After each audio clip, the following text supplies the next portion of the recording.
உலக சுற்றுலா தலங்களுள் ஒன்றாக கருதப்படும் தாய்லாந்து நாட்டில் திருமண சமத்துவத்தை அங்கீகரிக்கும் மசோதா நடைமுறைக்கு வந்த நிலையில் நூற்றுக்கணக்கான தன்பாலின ஜோடிகள் அங்குள்ள பதிவுத்துறை அலுவலகங்கள் முன்பு வரிசை கட்டி நின்று பெரும் மகிழ்ச்சியுடன் திருமணம் செய்து கொண்டனர்.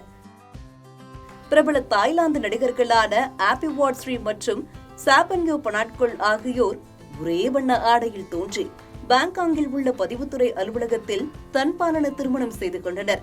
பின்னர் பிங்க் நிறத்தில் தங்களுக்கு வழங்கப்பட்ட திருமண சான்றிதழ்களை கையில் ஏந்தியபடி இருவரும் அருகருகே நின்று ஆனந்த கண்ணீர் மல்க புகைப்படங்கள் எடுத்துக் கொண்டனர்.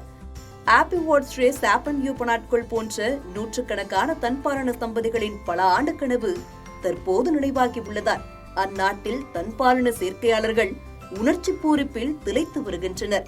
தாய்லாந்து நாட்டில் திருமண சமத்துவத்தை அங்கீகரிக்கும் மசோதா அமலுக்கு வந்துள்ள நிலையில் பிற தம்பதிகளைப் போல நிச்சயதார்த்தம் செய்து திருமணம் பந்தத்தில் இணைவது, சொத்துக்களை நிர்வகிப்பது, பரம்பரை உரிமை மற்றும் குழந்தைகளை தத்தெடுப்பது போன்ற உரிமைகளை தன்பாலின தம்பதிகளும் பெற முடியும் என தெரிவிக்கப்பட்டுள்ளது. இந்த மாபெரும் மைல்கல்லை தன்பாலின தம்பதிகள் அத்தனை சாதாரணமாக கடந்துவிடவில்லை.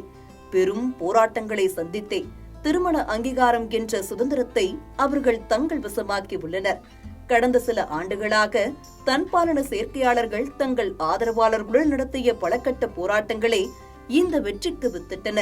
அதன் பலனாக கடந்த 2024ஆம் ஆண்டு ஜூன் மாதம் திருமண சமத்துவ மசோதாவுக்கு ஆதரவாக செனட்டில் 140-4 என்ற விகிதத்தில் வாக்களிக்கப்பட்டு சட்டம் இயற்றுபவர்களால் மசோதாவுக்கு ஒப்புதல் அளிக்கப்பட்டது.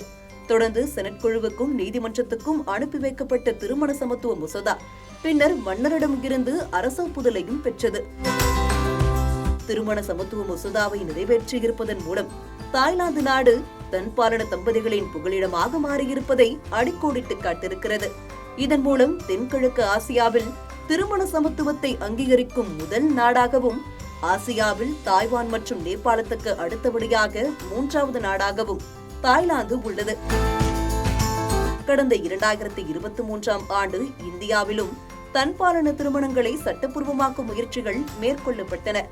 ஆனால் அத்தகைய சட்டங்களை இயற்றுவது நாடாளுமன்றத்தின் எல்லைக்குட்பட்டது என கூறி தன்பாலின திருமணங்களுக்கு சட்டப்பூர்வ அங்கீகாரம் வழங்க உச்சநீதிமன்றம் மறுத்துவிட்டது.